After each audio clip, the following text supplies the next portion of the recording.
Hi friends, welcome to Chandra's Kitchen.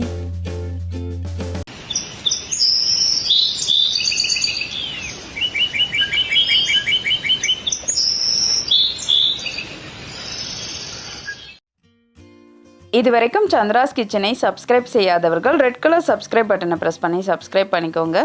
கூடவே பக்கத்தில் இருக்கிற பெல் பட்டனை ப்ரெஸ் பண்ணுங்க. எங்களுடைய அப்டேட்ஸ் உடனுக்குடன் உங்களை வந்து சேரும். இன்றைக்கி நம்மளுடைய நிகழ்ச்சியில் நம்ம வந்து கதம்ப சாம்பார் எப்படி செய்கிறதுன்னு பார்க்கலாம். அதுவும் பார்த்திங்கன்னா நம்ம மண் குக்கரில் செய்ய போகிறோம். கதம்ப சாம்பார் செய்கிறதுக்கு வந்து நான் ஃபஸ்ட்டு காய்கறி எல்லாம் எடுத்து வச்சுருக்கேன். முருங்கைக்காய், பீன்ஸ், கேரட், அவரைக்காய், கத்திரிக்காய், அதுக்கப்புறம் முள்ளாங்கி, வெங்காயம், தக்காளி, கொத்தமல்லி, கத்திரிக்காய், பச்சை மிளகாய் இதெல்லாம் எடுத்து வச்சுருக்கேன். நம்ம வந்து காய்கறிகள் வந்து வாங்கும்பொழுது 1-2 காய்கறி எக்ஸ்ட்ரா இருக்குன்னு சொல்லி எடுத்து வச்சுருவோம் இல்லையா, அந்த காய்கறிங்களெல்லாம் வந்து மொத்தமாக சேர்த்து வச்சு நம்ம ஒரு நாள் சாம்பாராக வச்சிடலாம். இல்லை மொத்தமாக சேர்த்து நம்ம வந்து ஒரு கூட்டம் பண்ணலாம். ஏற்கனவே நான் எல்லா காயும் கலந்த கூட்டி எப்படி பண்ணணும்னு சொல்லிட்டு ஒரு வீடியோ போட்டிருக்கேன். அதோட லிங்க்கும் நான் உங்களுக்கு டிஸ்கிரிப்ஷன் பாக்ஸில் கொடுக்குறேன், அதையும் செக் பண்ணிக்கோங்க. இந்த காய்கறியெல்லாம் மொத்தமாக சேர்த்து சாம்பார் செய்கிறது வந்து பார்த்திங்கன்னா கதம்ப சாம்பார் அப்படின்னு சொல்லுவாங்க. இந்த காயெல்லாம் வந்து ரொம்ப நல்லா டேஸ்ட்டாக இருக்கும் சாப்பிடும்பொழுது. அதுவும் நம்ம வந்து மண் குக்கரில் எப்படி செய்கிறதுன்னு பார்க்கலாம். இப்போ நான் வந்து மண் குக்கரில் முதல்ல பருப்பு வேக போட்டுக்கிறேன். நம்ம வந்து எப்போவுமே வைக்கிற அளவை விட கொஞ்சம் தண்ணி வந்து கூட வைக்கணும். ஏன்னா இது மண் குக்கர் அப்படின்றதுனால தண்ணியை வந்து கொஞ்சம் இழுக்க ஆரம்பிச்சிரும். அதனால் வந்து ஃபஸ்ட்டில் நம்ம பண்ணும்பொழுது பருப்பு எப்பவும் போல் பருப்புக்கு நான் வந்து 2-3 பல் பூண்டு போட்டு வேக வச்சுருவேன். அதுக்கு அடுத்தது வந்து பார்த்திங்கன்னா இது கூட 1 ஸ்பூன் எண்ணெய் விட்டுக்கலாம். கொஞ்சம் மஞ்சள் தூள் சேர்த்துடலாம். இப்போ வந்து நம்ம எப்படி குக்கரை மூடி வைப்போமோ அது மாதிரி எண்ணெய் விட்ட பின்னாடி கேஸ்கட் வச்சுட்டு அதுக்கப்புறம் வந்து நான் குக்கரை மூடிடுறேன். இந்த மண் குக்கரில் நம்ம சமைக்கும் பொழுது பார்த்திங்கன்னா கொஞ்சம் டைம் கூட ஆகுது. ஆனால் வந்து பார்த்திங்கன்னா டேஸ்ட் ரொம்ப சூப்பராக இருக்குது. நீங்கள் வந்து செய்கிறீங்கன்னா இது வந்து நார்மலாக செய்கிறத விட எக்ஸ்ட்ரா 10 நிமிஷம் ஆகும். ஆனால் நம்ம வந்து இதில் செய்கிறதுக்கு அப்படின்னு பார்த்திங்கன்னா பிரியாணிக்கு நல்லா இருக்கும். ஏற்கனவே நான் சாதம் வடிக்கும் போது சொல்லியிருந்தேன். நான் உங்களுக்கு ஒரு நாள் பிரியாணி செஞ்சும் காமிக்கிறேன். இப்போ நான் வந்து குக்கரை மூடி வச்சுட்டேன். மேலே வந்து நம்ம அந்த சைடில் போடுற கிளிப் மாதிரி இருக்கு இல்லையா, அதையும் நம்ம போட்டுட்டு இதை டைட் பண்ணிடலாம். உங்களுக்கு சவுண்டு வராதது இதில் பெரிய டிஸ்அட்வான்டேஜ். ஏன்னா வந்து கரெக்ட் டைம் பார்த்து நம்ம செய்ய வேண்டியதாக இருக்குது. இட்லி குக்கரில் சத்தம் வந்துக்கிட்டே இருக்கும் இல்லையா, அதே மாதிரி சத்தம் இதுலேயும் வந்துட்டுருக்கு. ஸோ வந்து நான் உங்களுக்கு தெரியணுன்றதுக்காக இப்படி உங்களுக்கு காமிக்கிறேன். அந்த 2 பக்கமும் இருக்கு இல்லையா, அதை வச்சு தான் நம்ம வந்து மூடணும். ஸோ இது வந்து பார்த்திங்கன்னா ஃபஸ்ட்டில் சமைக்கிறவங்களுக்கு கொஞ்சம் கஷ்டமாக இருக்கும். ஆனால் பழகிடுச்சுன்னா இது ரொம்ப நல்லா யூஸ்ஃபுல்லாக இருக்கும். நான் இதில் வந்து ஒரு 2-3 டிஷ் பண்ணிட்டேன், நல்லா வந்திருக்கு. நான் வந்து அடுத்தடுத்த வீடியோவில் அதெல்லாம் என்ன அப்படின்றதும் உங்களுக்கு நான் காமிக்கிறேன். இது மேலே வந்து இதை டைட் பண்ணிடணும். ஸோ நமக்கு எவ்வளோ டைட்னஸ் வேணுமோ அந்தளவுக்கு டைட் பண்ணிங்கன்னா கரெக்டாக இருக்கும். எனக்கு ஃபஸ்ட்டு டைமில் வந்து சமைக்கும் போது பார்த்திங்கன்னா இது வந்து மூடுறதுக்கு ரொம்ப கஷ்டப்பட்டேன். அதுக்கப்புறம் வந்து பழகிடுச்சு. இப்போ வந்து கரெக்டாக இருக்குது. இப்போ வந்து நம்ம குக்கர் வந்து விசில் வர ஆரம்பிச்சிடுச்சு. நான் ஆல்ரெடி இதோட சத்தம் எப்படி இருக்குன்னு சொல்லிட்டு சாதம் வடிக்கிற வீடியோலேயே காமிச்சிருந்தேன். இப்போ பார்த்திங்கன்னா நல்லா குக்கர் வந்து ஒரு கிட்டத்தட்ட 15 நிமிஷம் கிட்ட ஆயிடுச்சு பருப்பு வேக. ஆனால் நம்ம ப்ரெஷர் குக்கரில் வைக்கிறோன்னா உங்களுக்கு வந்து பார்த்திங்கன்னா ஒரு 5 நிமிஷத்துலேருந்து 7 நிமிஷத்துக்குள்ளே 2 விசில் வந்துடும், எடுத்து வச்சிடலாம். இது வந்து 10 நிமிஷத்துக்கு மேலே ஆயிடுச்சு. இப்போ நான் வந்து இதை கொஞ்சம் ஆஃப் பண்ணிவிட்டு அதுக்கப்புறமா ஓப்பன் பண்ணுறேன். ஏன்னா வந்து இது நார்மலாக அப்படியே கூட ஓப்பன் பண்ணலாம், ஒன்றும் பிரச்சனை கிடையாது. ஆனால் நான் வந்து சூடாக இருந்தது, அதனால் வந்து கொஞ்சம் ஆறட்டும்ட்டு நான் வந்து ஓப்பன் பண்ணுறேன். இந்த குக்கரில் வந்து ஹீட் வந்து மேலேயும் இருக்கிறதுனால கொஞ்சம் பார்த்து. இப்போ பார்த்திங்கன்னா பருப்பு வெந்திருக்கு. இது மாதிரி நெத்தாக பருப்பு வைக்கிறவங்க வந்து மத்து வச்சு கடைவாங்க. பட் சில பேர்லாம் வந்து குக்கர்லேயே நல்லா இன்னும் ஒரு விசில் வச்சாங்கன்னா இன்னும் ஒரு வாட்டி நல்லா வெந்துடும். ஸோ இன்னொரு விசில் வைக்கணுன்னா அதுக்கு பதில் நீங்கள் இன்னொரு வாட்டி மூடி வச்சுட்டு இன்னும் ஒரு 5 நிமிஷம் வந்து வேக விடுங்க.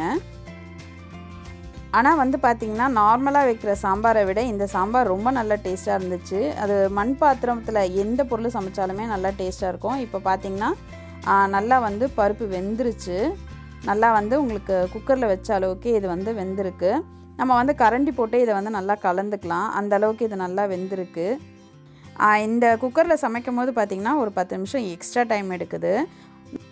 நம்ம வந்து பார்த்திங்கன்னா சாதாரணமாக ரைஸ்லாம் தாளிப்போம்ல, அதெல்லாம் தாளித்தோம்னா இதுக்கு வந்து நம்ம ரொம்ப வந்து பயமே இல்லாமல் இருக்கலாம், அந்தளவுக்கு ரொம்ப சூப்பராக வருது.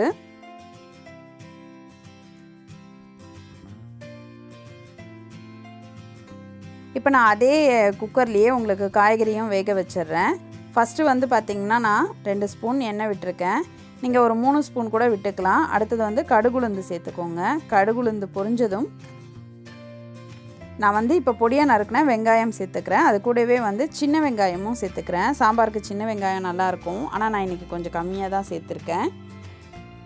இப்போ வந்து வெங்காயம் நல்லா வதங்கிடுச்சு. இப்போ நம்ம முதல்ல முருங்கைக்காய் சேர்த்துக்கலாம், அடுத்து முள்ளாங்கி சேர்த்துக்கலாம், அடுத்தது பீன்ஸ் கொஞ்சம் கட் பண்ணதை சேர்த்துக்கலாம், கேரட், அப்புறம் அவரைக்காய், அதுக்கு அடுத்தது கத்திரிக்காயும் கட் பண்ணி இதோடு சேர்த்துருக்கேன். இது கூட வேறு என்னென்ன காய்கறி இருக்கோ எல்லாமே போட்டு நீங்கள் இந்த கதம்ப சாம்பாரில் வைக்கலாம். இப்போ இந்த காய்கறியெல்லாம் நல்லா வதக்கிடுங்க.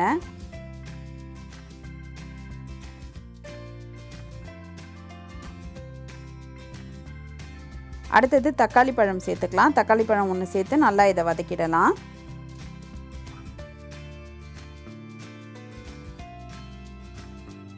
இப்போ வந்து இது கூட நான் வந்து 2 பச்சை மிளகாய் சேர்த்துக்கிறேன், கொஞ்சம் கருவேப்பிலை சேர்த்துக்கிறேன். இந்த காய் வேகும்பொழுது அது சேர்த்தோம்னா கொஞ்சம் நல்லா வாசனையாக இருக்கும். தேவையான அளவு உப்பும் சேர்த்துக்கலாம். உப்பு சேர்த்துட்டு நல்லா இதை கலந்து விட்டுடலாம். காய் வதங்கும் போதே உப்பு சேர்த்தோம்னா கொஞ்சம் வந்து சீக்கிரம் வதங்கும். இப்போ வந்து 2 ஸ்பூன் சாம்பார் பொடி சேர்த்துக்கலாம்.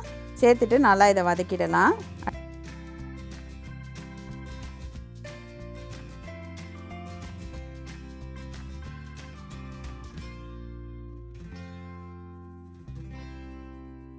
அடுத்து வந்து காய் வேகிறதுக்கு தண்ணி இதோடு சேர்த்துக்கலாம். இதுக்கு வந்து பார்த்திங்கன்னா நான் 2 டம்ளர் தண்ணி வந்து வச்சுருக்கேன். இது ரொம்ப சின்ன டம்ளர், அதனால் 2 டம்ளர் வச்சுருக்கேன். கொஞ்சம் பெரிய டம்ளர்னால் நீங்கள் 1.25 டம்ளர் வச்சாலே போதும். இப்போ எல்லாத்தையுமே சேர்த்து நல்லா கலந்துட்டு நம்ம வந்து எப்பவும் போல் கேஸ்கெட் போட்டு மூடிடலாம்.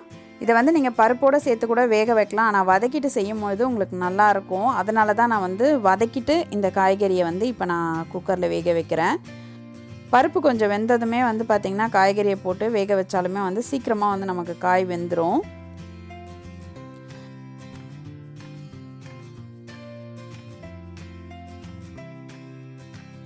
இப்போ பார்த்திங்கன்னா காய்கறிகள் வெந்துடுச்சு. இன்னொரு வாட்டி இதை நல்லா கலந்து விட்டுறலாம். இப்போ நான் வந்து கேஸ்கெட்டும் எடுத்துட்டேன்.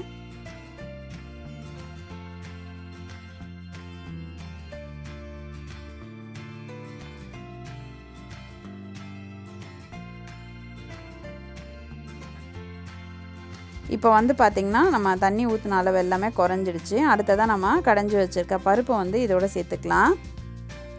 உங்களுக்கு சாம்பார் திக்காக வேணும்னா திக்கா, இல்லை தண்ணியாக வேணும்னா தண்ணியாக, அந்த மாதிரி வச்சுக்கலாம். உங்களுக்கு அதுக்கேற்ற மாதிரி காரம் போட்டுக்கோங்க, புளிக்கரைச்சலும் சேர்த்துக்கோங்க. இதில் இன்னொரு டிப்ஸ் என்ன அப்படின்னு பார்த்தீங்கன்னா, உங்களுக்கு சாம்பார் அதிகமாக வேணும் அப்படின்னா நீங்கள் பருப்பு வேக வைக்கும் போதே ஒரு 2 தக்காளியை கூட சேர்த்து வேக வச்சுருங்க. அப்போ வந்து பார்த்திங்கன்னா உங்களுக்கு சாம்பாரோட அளவு வந்து கூட கிடைக்கும். அடுத்தது பார்த்திங்கன்னா இன்னொரு டிப்ஸ் என்னென்னா, சாம்பார் வந்து நீங்கள் காலையிலே செய்வீங்க, பட் நைட்டுக்கும் தேவைப்படும். அந்த மாதிரி வைக்கிறதா இருந்தால் 1/4 ஸ்பூன் வெந்தயம் வந்து பருப்போடு சேர்த்து வேக விட்டுருங்க.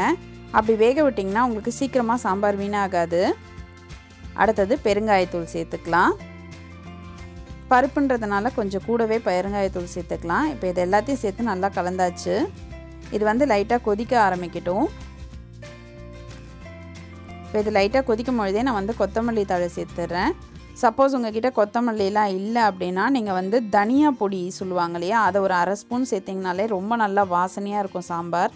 கொத்தமல்லி இலை சேர்த்தாலுமே நல்லா வாசனையாக இருக்கும். அப்படி கொத்தமல்லி இலை இல்லைனாலும் இல்லை இருந்தாலுமே கூட நீங்கள் ஒரு 1/4 ஸ்பூன் தனியா பொடியை சேர்த்துக்கோங்க.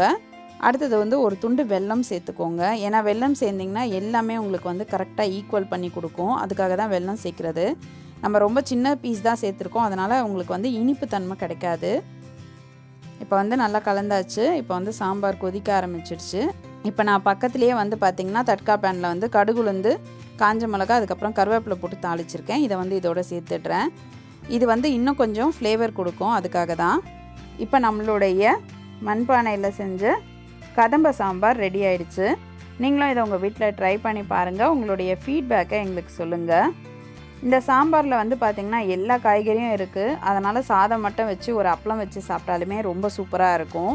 காய்கறிகள் வந்து நம்ம அதிகமாக வந்து உணவில் சேர்த்துக்கிறது ரொம்ப நல்லது. அதுவும் வந்து இந்த மாதிரி வேக வச்சு சாப்பிடும் பொழுது உங்களுக்கு வந்து நல்லா வந்து ஹெல்த்தியாக இருக்கும். இந்த மாதிரி சாம்பாரில் சேர்த்து சாப்பிடும் போது உங்களுக்கு நல்ல ப்ரோட்டீன் வந்து கிடைக்கும். இந்த வீடியோ பிடிச்சிருந்ததுன்னா லைக் பண்ணுங்கள், மறக்காமல் உங்கள் ஃப்ரெண்ட்ஸோட ஷேர் பண்ணுங்கள்.